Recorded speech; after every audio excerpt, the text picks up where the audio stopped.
eskerrik asko etortzearren. Eskuetan duzuena da Durango 1926 elkartearen 4. aldizkaria. Gure asmoa beti zen da urtero ale bat ataratzea, ez dugu lortu, lehenoko COVID izurriteagatik, eta gero beste zailtasun batzuk ere izan ditugulako. Iez atara behar izan genuena, azkenean 2023an lortu dugu ataratzea. Gure dinamika ikusten baduzue aurreko aldizkariak eta hau, ikusiko duzue gaien arabera apur bat desberdin edala. Hemen badaude gai batzuk gerrarekin, nolabait esatearren oso lotua, bi gai, baina ez dira gerrarekin lotua daudenak, gero esango ditu zeintzuk, eta gehienak daude lotuta diktaduraren amaierako errepresioarekin. Ez dakit diktadurak amaiera nos izan duen, baina esango dut, 78tik 77 bitarteko tarte horretako errepresioari lotuta dauz. Gertatu ziren errepresioekin. Ikusten baduzue, aldizkaria hasten da olako erreportaje aldizkarirako luze samar batekin, la Guardia Civil en 14 instantáneas, eta deitzen da Durangaldea 78, 78. Eta hor, badaude zertzelada batzuk, ez danak, haizik eta batzuk, guk bildu ditugun lekukotasunetik ataratakoak, errepresioari buruzkoak. Badakigu askoz ere gehiago izen zira, sasoi honetan Durangon oso ezaguna zen Hidalgo kapitaina eta brigada bat, brigadilla deitzen zena, Cabo Menta, Mena edo El Rubio eta El Moro. Hoien eginkizunen ingurukoak, ez ziren bakarra, zeuden gero gerrilleroak eta olako talde, eskumako talde batzuk ekintzak egiten, eta inguru horretan, badakigu, 100 kasu egon daitezkela hemen, eta hau ez da, zertzela da baino, gu bildutako lekukotasunetatik ataratakoak. Badakigu gainera, Hidalgo eta bere taldeak ez zirela mugatzen Durangaldera bakarrik, zeudela baita ere, Gernikan, Zornotzan, Mungian, eta Bermeon, eta hor zehar ere, han behar bada beste talde batzuk, badakigu batzutan trasladoak eta egoten zirela taldetakoak, baina guk honekin batera dei bat egiten dugu, norbaitek nahiko balu sasoi honetako bere lekukotasuna ematea, gu prest egongo ginatekera jasotzeko.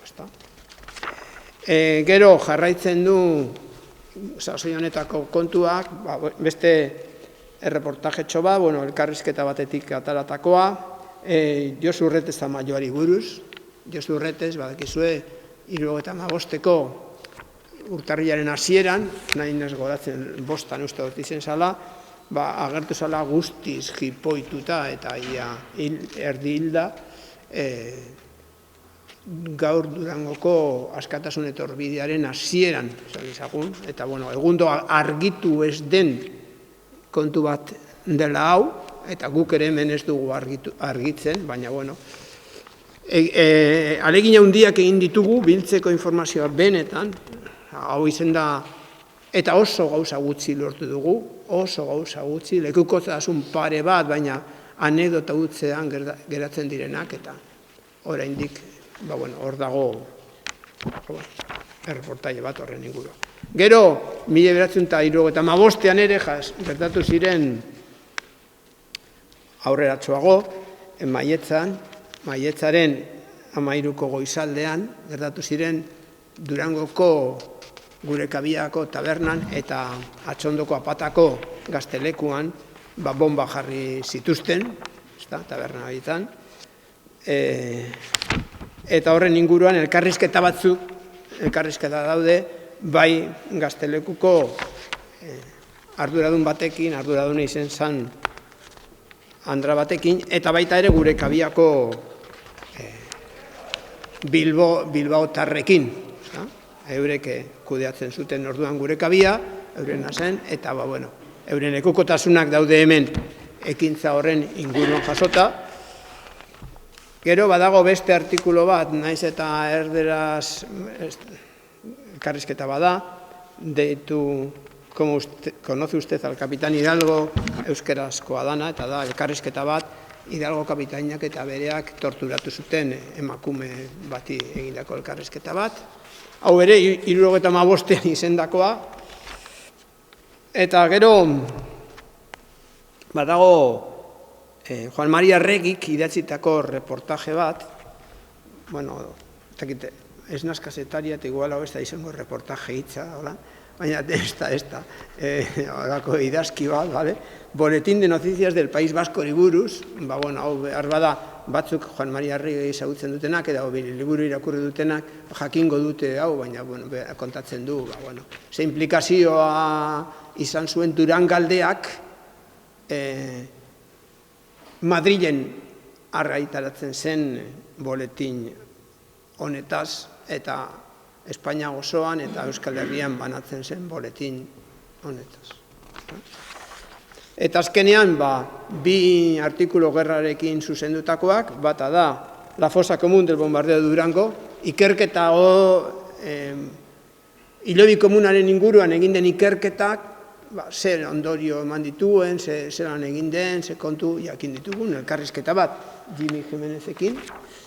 Eta azkenean da, Joni Zabalek, Durangoko Lorenzo Gaztelumendi komunistari buruzko artikulo txikitxo bat, oso gauza gutxi dakigu berari buruz, oso gauza gutxi lortu da jakitea, baina badakigu zerbait, ezta?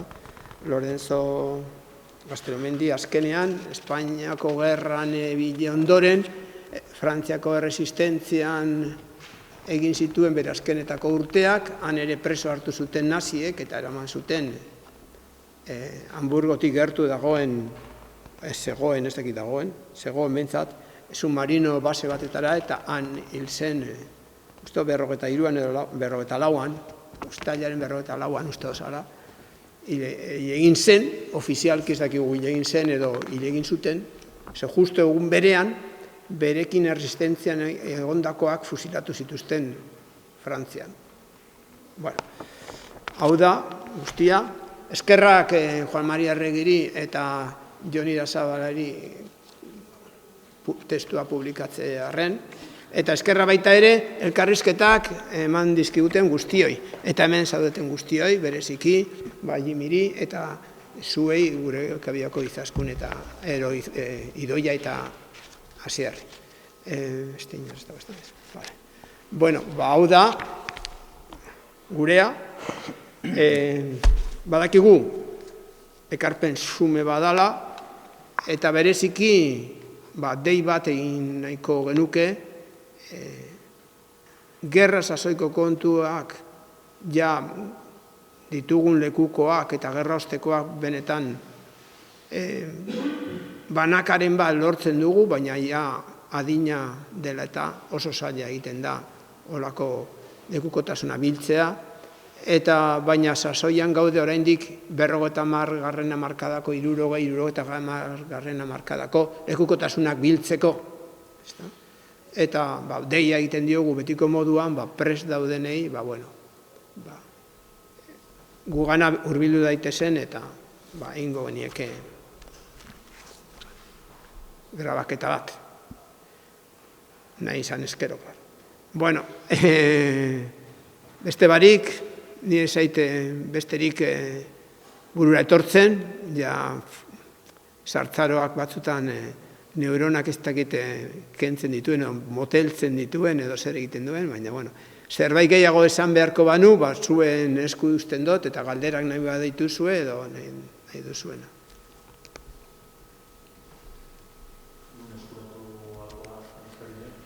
Normalean zabaltzen ditugu Durango liburutegietan, zabaltzen dugu, eta orain arte hitzi izan ditugu Urriken, Hitzen, pentsatzen dut, artekan eritziko dugula, uste dut horre direla 3 liburutegia, Durangon daudenak. Gero Etxebarria horretan ere urtero izten izan ditugu. Zeran da Etxebarria, zeran deitzen da? Hemen Montevideo kalean dagoena. Izo horretan izten izan dugu baita ere, badagoan liburu denda estiloko zerbait, kopisterian, eta baita ere bodegilan, eta esan didatea urten Gipuzkoanan behizteko. Ez dakit zergatik, bueno, esplikatu didate zergatik. Batemati otu egiten bazaio, beste lekuren bat, esan desala mesedez, eta gero izten ditugu baita ere jenteak irakurtzeko, horan, ez dareko Durangoko bibliotekan, izten dugu Ibai Zabalen horretan, zehan deitzen da, kafetegian, herrian, izten dugu, horako lekuetan. Izetez, bueno, abai, astu zaidan gauza bat, aipatu behar duena, betiko moduen, eta da, laguntzailea Durangoko udaletze izen dela, azken finean, eurekin Durangoko udaletzearekin antzinetik daukagun hitzarmen, ez dakit nosti daukagun hitzarmena, baina ja, 15 urte uste badirela daukagula hitzarmena, eta, bueno, laguntzailea dela, eta posibilitatu duela aldizkaria ataratzea.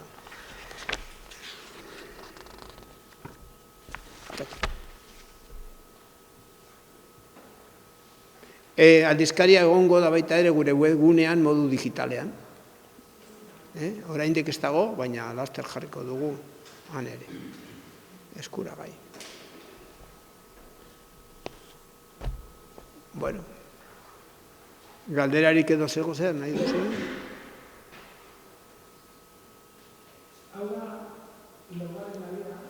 Bai. Gurekin harremanetan jartzeko, arazoa daukagu lehenengokoarekin. Lehenengokoa agortute dago, bigarrena dago desente ditugu, 3. geratzen zizkigu 20 bat edo horrela, eta hau da 4. Eda guztietan, modu digitalean, lehenengokoa, bigarrena eta 3. gure webgunean badaude. Baina, bueno. Bale. Ostiralean ipiniko dugu mahai bat, esan da, Antramariko Lizpean egiten dan ekitaldianen inguruan ipiniko dugu mahai bat hauek saltzeko. Eta leginduko gara erueten numero batzuk lehenengokoak ez, baina bigarrenak eta 3. eta hauek. Bai, batzutan, ez dakik guzetik, guretzat ere misterio bat da, zelan banandu genituen Leoko alearen guztiak eta 3. Eskara jaio lan kontrol ekonomiko zorrotzak egiteko eta kontu ekonomikoak eta orduan, bueno, beste barik. Guretzat importante ez da, hemen jarri behar duzu 2 euro balio dauela, guretzat importantea ez da diru hori, eskerrak eman behar dizkiogu gure patrozinatzaile historikoei eta Durangoko udalari eta posible egiten du. Eta gero eskerra baita ere, euren lana musutruk eman dozkoen guztioi.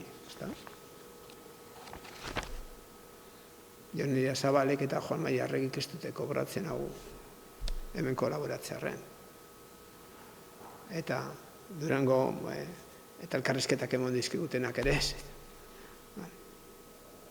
Bueno. Ez daki jakingo duzuen, baina Josu Urretez Tamailoa izen da, orain ez dut asmatuko izena, baina Gasteizko Parlamentuak badu batzorde bat bortizkeria polizialaren biktimak nortzuk izan ziren izendatzeko, edalako zerbait, ez da? Errekonozitzeko, bortizkeria jasan zutela, ez dakiz, Eta Josu Urretez izen zen bere familiako batek eskatuta hautagai edo moduan, izuen, ez da? Batzorde horrek onartu zezan, bere biktima izaera, eta ez dakite ebatzita dagoen oraindik bere kausa, baina sasoi batean batzorde hori harremanetan jarri zan Durango, orain ja 2 urte edo 3, Durangoko udalarekin jarri zan harremanetan, inok ezaguelako ezagutzen Josurretez. Eta kasualidadez, udaletzen zeudenak ere zuten ezagutzen, eta gurekin jarri ziren harremanetan, eta egon ginen batzordekoekin. Eta, karo, batzorde horrek eskatzen ditu nahiko evidentzia horretarako, baina sasoiaretan, bai atestatu polizialak, bai udaltzainenak, bai eta ere guarda zibilenak, eta horiek oso ilunak izan ziren. Kontuan izan behar duzu esateterako, beste gauza bat, maietzaren 1975ko maietzaren 13an da, ezta? 13an da? Bai. Goizaldean 3 tabernatan jarri zirela bombak. Durangaldean 2, lehen esan da moduen apatan, ezta? Kasteleko tabernan, Durangoko gure kabian, eta gero, zean da, Mundakako beste taberna batetan. Orduan, pentsatzea, 3 atentatu egun berean egitea, nokal zuen hori 1975an, ez da. Bueno, beste barik, gauza asko esan genezake errepresioari buruz, bakarrik esan sasoi horretan Durangarrak, Durangaldekoak, 100 eta 100 izen zirela torturatuak. Eta hemen ikusiko dituzu horietako batzuk, ez da. Eta beste barik. Eta ez nabil esageratzen esaten dudanean 100 eta 100 izen ziren torturatuak. Bueno, eskerrik asko etortzarren, besterik ez badago, besterik badago presnago berbeiteko, baina bestelan.